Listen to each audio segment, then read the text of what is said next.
I'm going to tell you why you shouldn't be afraid of a little bit of a pullback or cool off or retrace or whatever it is that people call it. First of all, look at this. We are still in greed. Yesterday, we went into extreme greed. So greed, extreme greed, people are still buying. It just so happens that there seems to be a lot of selling and something else I'm going to talk about. All right. So first of all, if you look at the charts, you will see that actually Ethereum is in green. And in the last 7 days, it's 11% up. Why? Because the energy is starting to turn to the next thing. I'm talking about the prospect of an Ethereum ETF. So we know that this is coming because BlackRock and possibly other organizations have already submitted their applications for an Ethereum spot ETF. And apparently the due date for that application is in August at some point. So we've got time, but the excitement means that a lot of people are jumping into ETH right now, taking advantage of the fact that Ethereum had been relatively quiet over the last few weeks while other tokens were pumping, right? So a lot of money is moving from Bitcoin, profits taken, that is, into ETH, right? Because that's what whales do. They cycle their money down the market cap list, right? And see how far down we are. We're number 6, still holding our own. We'd rather be higher than that, but in due course. So look, Solana's taken a bit of a a proper nosedive, right? Because it pumped a little bit too hard. And Solana is one of those tokens that you know it's going to pump again the minute the market turns around. But this is normal after an entire week of anticipation, of frenzy, expectation. There's always the anticlimax dump, right? You can call it a retrace, a cool off, whatever. And it's healthy. Another thing that is happening is this. There is a lot of excessively, should I call it greedy people, since we're in extreme greed, or we were in extreme greed anyway. There's a lot of people who are excessively greedy and place very large leverage trades on.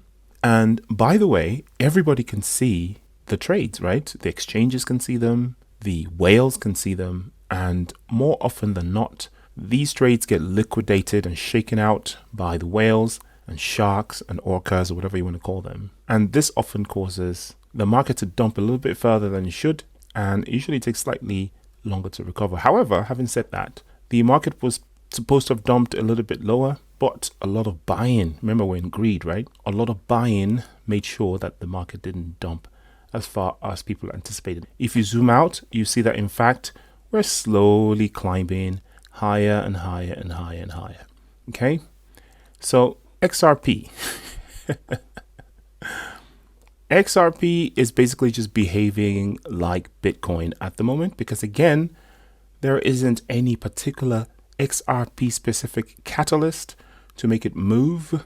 And I think that basically once the Ethereum frenzy ends, that XRP is going to be next. And another thing about this is I believe that XRP may even get an ETF before Ethereum. I know that BlackRock has submitted of some kind an application to the SEC, but between now and August, if one of two things or both things happen, then that might be a really good day for XRP. One, if Gary Gensler gets fired, and that's a possibility now, especially after that little stunt that they pulled with the fake news the day before the ETFs were approved.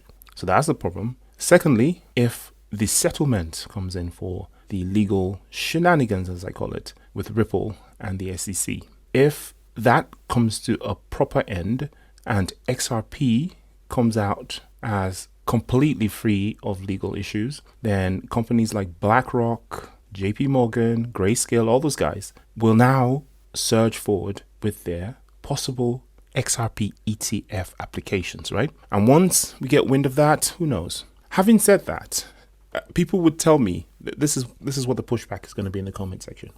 They're going to say, look, we just had a Bitcoin ETF and now the market is tanking.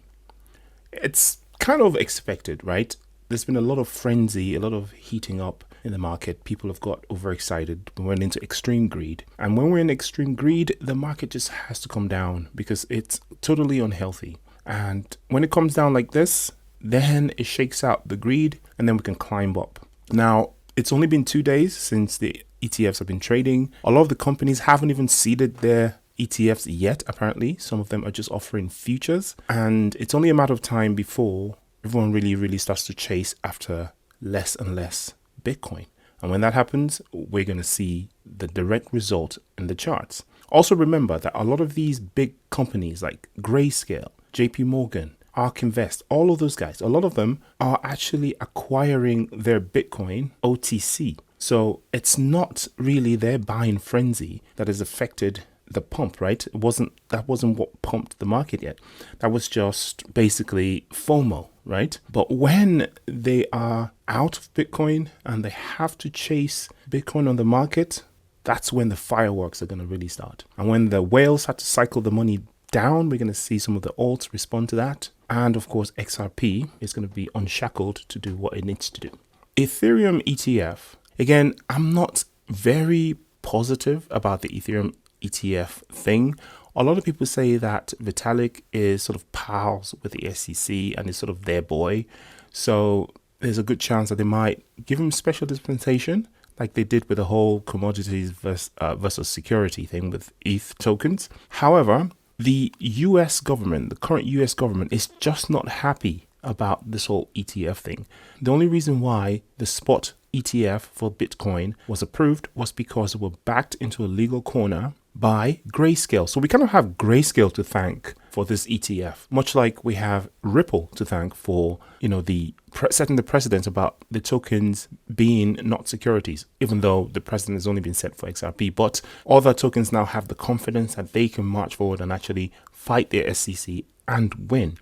So what I'm saying is the US government that is there right now, right, the ones in power, are very unhappy about the situation with Bitcoin. Much like here in the United Kingdom, where the government is trying to clamp down on it, they are trying their best to clamp down on it on that side as well. In fact, Gary Gensler, even though he voted to approve it, he wasn't overall happy, and he had to express that in the post-approval speech that he gave, right? Basically, he was saying, look, I don't condone Bitcoin. I don't basically undersign it. I just think that, we can't stop it. So basically, there you go. And a member of the United States government, Elizabeth Warren, made it clear that she doesn't think Bitcoin is legitimate. She's raised concern about the Securities and Exchange Commission's decision to approve spot Bitcoin ETFs. In a statement, Warren criticized the SEC for allowing these financial products without ensuring that they adhere to basic anti-money laundering regulations. But of course they do. What the heck is all the KYC for, right? Everybody now is KYC'd. All of these companies have to display all of these messages when you log in. They all track you now. They know who you are. The money laundering that's happening with these companies is happening on the cash end of things, right? With JP Morgan, BlackRock, Swiss banks, and all of these big institutional banks. They're the ones that are money laundering every year, okay? And they get a slap on the wrist. If her argument is that these products aren't adhering to basic anti-money laundering regulations, then one, what are the regulations? Give us those regulations. Number two, can you tell us where they don't adhere and how they don't adhere? Which companies don't and what product don't and how don't they? Are the regulations not sufficient, or are they just not adhering to the regulations? It's got to be one or the other. I bet you it's neither. The regulations are there, the companies are compliant, otherwise they would close them down. How would Grayscale win in a court of law against the SEC if they weren't compliant with the law of the land? It's all nonsense and FUD spreading, right? She's saying that the SEC is wrong on the law and wrong on the policy with respect to the Bitcoin ETF decision. If the SEC is going to let crypto burrow even deeper into our financial system, then it's more urgent than ever that crypto follow basic anti-money laundering rules. Now, she exposes the real reason why she's upset, which is borrowing into the financial system. So basically, cryptocurrency was invented, or Bitcoin anyway, was invented to counter the constant deflation and the overprinting of money and just basically the kneecapping of the citizens of the world by governments, right? Reaching into your bank account and your finances and your wealth and devaluing them at will. This is what Bitcoin was created. It was created to be a store of value that is scarce and not controlled by anyone, especially not governments. And this is the key issue, and this is the heart of why Elizabeth Warren isn't happy. Anyway, this is not financial advice, not legal advice, not political advice, most definitely. Do your own research, and I'll see you in the next video. Peace.